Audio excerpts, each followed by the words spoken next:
Hey guys, in the previous video we learned about right triangle trig. That was more of an introduction. Now we're going to be solving for sides and angles. So looking at our two examples from the previous video, let's go ahead and kind of erase these a little. Or actually, I'm going to make this a duplicate.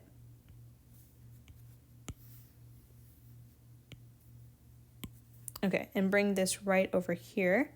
And I'm going to kind of erase these marks, and that can stay over there. So let's say we had the angle 38, that is our focus angle, and we were given, let's say we were given the opposite, and that is going to be 5. And we're asked to solve for x, the hypotenuse, because I know that because we are across from the 90-degree mark, and we've labeled that over here in this diagram. So we know the 5 is the opposite, right? And so we have opposite. We have the hypotenuse. So which one of these trig functions can I use? Hypotenuse, sorry. There we go. So we can use sine because we have opposite and the hypotenuse. So I'm going to set this up as sine theta equals opposite. I'm going to use the first 3 letters, kind of keep it short, okay? So sine theta equals opposite over hypotenuse. Well, I'm given theta. Theta is 38. So sine 38 equals, I'm given my opposite, which is 5. So 5 over, and my hypotenuse is 6. X. So I'm going to write x over here. Now I can isolate x by multiplying x on both sides and then dividing by sine 38. So x equals 5 over sine 38. So when I plug this into my calculator, and for trig, you need to use your calculator. So I'm going to do 5 over sine 38. And it's really important to notice whether your calculator's in degrees or radians mode. Since 38 is a degree, we're going to be keeping our calculators in degree mode. And when we hit enter on our calculator, we should get x equals 8.12. I'm going to just round to the nearest hundredth. So 2, so then that means x equals 8.12. So that's how you solve for your side length.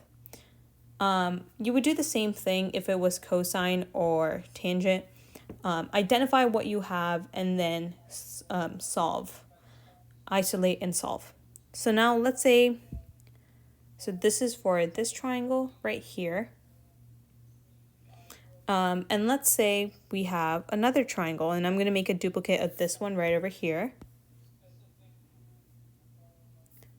Duplicate. And then let's say I erase these stuff over here, keep the angle, or let's remove the angle.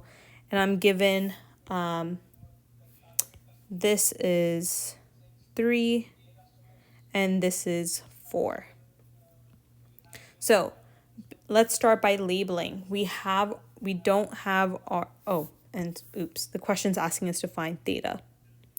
So we're given 3, 4, which is one of them is our opposite because it's opposite from the angle, opposite, and the other one is adjacent because it touches the angle, but it's not the biggest side length. Adjacent.